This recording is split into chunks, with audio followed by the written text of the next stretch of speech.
Probablemente el escritor y periodista latinoamericano más conocido de todos los tiempos, especialmente en la izquierda. Fue un gran pensador y influyó muchísimo en la izquierda latinoamericana, pero también en la izquierda española y del resto del mundo. Me estoy refiriendo a Eduardo Galeano, un escritor que nació en 1940 y que falleció en el año 2015, que nació en Uruguay, que tiene muchos lazos con España porque estuvo mucho tiempo viviendo aquí y también pues compartiendo experiencias políticas y aportando a través de todas sus novelas, de todos sus ensayos, porque fue un autor muy prolífico y no solo en temas de novela o de ensayos, sino de otros géneros literarios muy particulares que son también muy humanistas, porque seguramente es lo que más pueda definir mejor a las obras de Eduardo Galeano. ¿Por qué traigo aquí a un escritor, a un novelista, a un ensayista que no es economista? Pues porque hablaba mucho de economía política. De hecho, su principal libro, que todos conoceréis, el de las venas abiertas de América Latina, él mismo lo definió como un manual de economía política para gente no experimentada o no formada en economía. Y aunque sí, otros muchos libros pues son más de carácter poético, literario y que no tiene tanto que ver con la economía, desde luego te ayuda a entender cómo funciona el mundo y concretamente el mundo latinoamericano. Vamos a hablar un poquito de él. Aquí os he traído una imagen de él algo más joven, de las fotos que más conocemos, que evidentemente tenemos todos en la cabeza. Eduardo Galeano ha sido muy influyente, yo estoy seguro de que todos más o menos sabéis de él.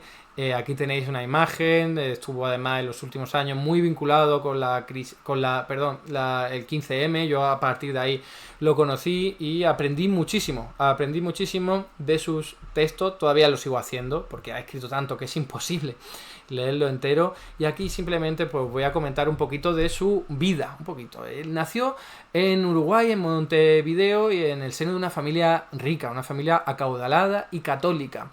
Lo que ocurrió es que pronto, a los pocos años de vida de Eduardo Galeano, el padre, que era el que llevaba la batuta en esa familia adinerada, se divorció y se fue con otra persona, y entonces Eduardo Galeano quedó con la madre, que ya no era de clase alta sino al menos de clase media. Se fueron a un barrio menos acaudalado y de hecho la madre trabajó en una biblioteca. Y allí lo que hacía, afortunadamente, era tener mucho contacto con los libros, y Eduardo Galeano fue cuando se empapó, ¿no? Toda su crianza rodeado de libros, podéis imaginar lo que eso hace mella en uno, ¿no? Y precisamente ese vínculo también que tenía con la madre, porque la madre era del apellido Galeano. Eduardo Galeano se puso el apellido artístico gracias a su madre, al vínculo que tenía con ella, pasando así de su primer apellido, ¿no? Y fijaos que con solo 14 años empezó a ser caricaturista, a dibujar para una revista que era del Sol, del Partido Socialista de Uruguay, ¿no? Claro, una caricatura con claro matiz político, porque era una revista muy particular, y en el caso de Eduardo Galeano es que ya había leído mucho de El Capital. Fijaos, él mismo dijo en muchas entrevistas que era uno de esos pocos bichos raros que eran cristianos, católicos, y que se había leído El Capital. Había tenido formación católica, no que fuera él un católico practicante ni muchísimo menos, ¿no? Pero sí que ya, pues gracias al Capital, tuvo su formación y se hizo marxista. Está clarísimo en todas sus obras, en toda su experiencia también de vida, ahora lo veremos por qué. Y la clave es que con 14 años empezó a trabajar de eso, pero también hizo trabajos de muy diverso tipo, porque había que llevar dinero a casa, y fue obrero, y fue también pintor, y fue un montón de otros muchos trabajos que desde luego tienen más que ver con la clase obrera que con la clase esa adinerada en la que había nacido, ¿no? Fijaos que en ese mismo periódico, en ese mismo producto periodístico, llegó a ser jefe de redacción a los 19 años. O sea, estamos hablando de una persona que fue fuera de serie en todos los sentidos, ¿no? Al menos en términos periodísticos, que no puede quedar ninguna duda, ¿no? Básicamente su experiencia tan precoz, ¿no? Siendo tan joven, habiendo trabajado en tantos sitios, habiendo leído El Capital, era una persona que podía aportar muchísimo con solo 19 añitos. De hecho, empezó a colaborar con La Marcha, un producto periodístico, una revista en la que estaba ya escribiendo Mario Vargas Llosa y Mario Benedetti. O sea, fijaos de lo que estamos hablando. Y fue allí justamente donde escribió su primera novela, ¿no? Y ya después de esa primera novela, fijaos que lo mandaron debido a esta experiencia que tenía de escribir, lo mandaron a China en 1964. Fijaos de qué año estamos hablando. O sea, estamos en plena revolución china con Mao Zedong, una personalidad que estaba marcando mucho a la izquierda mundial en esa época, y mandaron allí a Eduardo Galeano a aprender de la experiencia, y al final acabó haciendo esta crónica, su primera crónica, que es muy interesante. Creedme que yo la he estado ojeando y desde luego te dibuja una China muy diferente a la actual. Han pasado muchas cosas desde ese momento, pero ya se veían algunas raíces que se estaban echando. Luego, Eduardo Galeano estuvo un año con su pareja en Francia estudiando, aprendiendo también de la vida, y acabó escribiendo el Temps Moderns, donde, por ejemplo, escribía Jean-Paul Sartre. O sea, estamos hablando, fijaos, de siempre rodeado de tallas intelectuales muy, muy elevadas, ¿no? De personajes con tallas intelectuales muy elevadas. Y aquí tenéis otra de las colaboraciones de las que hemos hablado en otras ocasiones, de la Monthly Review, que sigue siendo también hoy día muy importante, y de la que hablamos porque en su día hicimos un vídeo hablando de Paul, ¿verdad? De Paul Baran y de Paul Sweezy, los dos que habían fundado esta revista, ¿no? Desde una perspectiva claramente marxista, pero un marxismo muy pragmático, orientado también a las luchas de izquierda en Latinoamérica, ¿no? Entonces ahí encajaba perfectamente Eduardo Galeano, y eso lo hizo también muy pronto. Fijaos que aquí en este libro él mismo escribió ya sobre el movimiento de la guerrilla en Guatemala, sobre la que luego haría un libro. Fijaos que aquí os traigo la foto o la imagen de Perón, ¿vale? Que fue presidente de Argentina durante un montón de tiempo, porque durante la estancia de Eduardo Galeano en Francia, lo que ocurrió es que Perón se enteró y dijo: oye, me gustaría mucho poder hablar con él. Y acordaron al final esa reunión y estuvieron muchas horas hablando. Esto lo comento como curiosidad, pero desde luego, claro, Perón ahí en ese momento estaba exiliado en España, ¿no? Y aquí tenéis el libro del que os hablaba, ¿vale? Esta crónica de las guerrillas en Guatemala, también súper interesante si os interesan estos temas. Una persona que lo vivió de cerca. También escribió otro sobre Bolivia, no lo he traído aquí, yo no lo he leído, pero de nuevo, movimientos de izquierda, guerrilleros en este tipo de países que luchaban contra la dominación del capital y de los poderosos, ¿no? Y luego, esto casi como anécdota, yo no me la he leído, pero Eduardo Galeano escribió también sobre el fútbol y lo que representaba para la cultura latinoamericana, y es muy curioso porque luego acabó haciendo también otro libro desarrollando esta tesis. Y aquí os traigo pues el libro más conocido, el más importante probablemente. No para Eduardo Galeano, en su última etapa de la vida dijo que se arrepentía de algunas cosas de este libro, pero las mejoró luego con el otro libro, las memorias, la trilogía de la que vamos a hablar ahora, de la de Memoria del Fuego, ¿no? Pero este es el libro que escribió en 1971, Las venas abiertas de América Latina, un libro que ya en su día se hizo muy famoso, muy popular, casi una constitución para una persona de izquierda en Latinoamérica, casi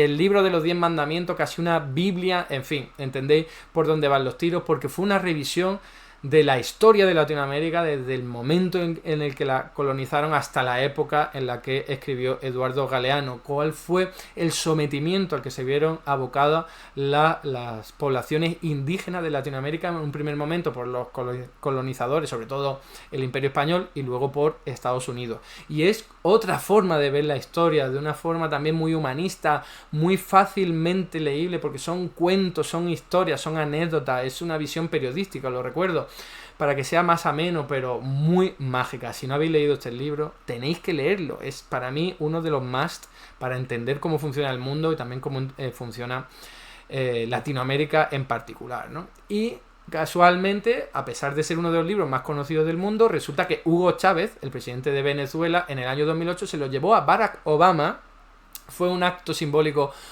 tan sonado que se convirtió en uno de los libros más leídos en plataformas importantes como Amazon, que estaba en la lista en número 10.000 o por ahí, y llegó hasta el número 10. Fijaos de lo que estamos hablando. Muchas gracias, Fran Sanjuro, por esa renovación de la suscripción.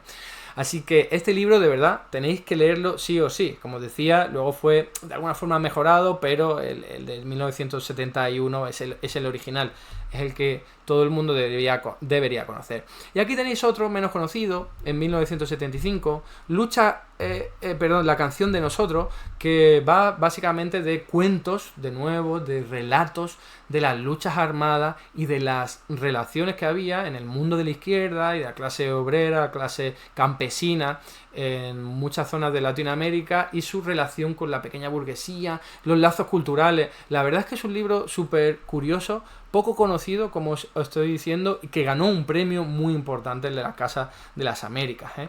Y luego aquí tenéis otro que también ganó el mismo premio más tarde, creo que en 1978, perdón, que es Días y noches de amor y de guerra, que lo que hace es hablar de las dictaduras de Chile y de Argentina. Por supuesto, no lo he dicho antes, el libro de las venas abiertas de América Latina fue boicoteado, fue vetado durante estas dictaduras de Chile, de Argentina y de Uruguay, que fue también el motivo que explicó que Eduardo Galeano acabara en España, exiliado, ¿no? Entonces, fijaos que este libro que habla de eso, pues es de nuevo una visión de qué ocurre en lo interior, ¿no? En la zona más familiar, en lo interno, de lo que nunca se habla durante una dictadura, ¿no? ¿Qué le pasa a una familia? ¿Qué le pasa a los hijos? ¿Qué le pasa a la gente que está trabajando en un trabajo cuando de pronto llega una dictadura que arremete con todas las libertades, ¿no? Y que provoca muertes y desapariciones. Aquí tenéis el libro que os había hecho referencia. Lo escribió en España durante su tiempo de exilio. Fue el momento en el que más libros, novelas, ensayos, crónicas, de todo escribió Eduardo Galeano. Estaría inspirado por lo que fuera. Y esta es la obra de la que él más parecía sentirse orgulloso, porque era una especie de revisión histórica de lo mismo que Las venas abiertas de América Latina, pero en 3 tomos más elaborados, con un tono también diferente. Fijaos que son 3 tomos, Memoria del fuego, Los nacimientos, Las caras y las máscaras y El siglo del viento. Y son en su inmensa mayoría pequeños relatos, pequeños cuentos que se pueden leer muy rápidamente.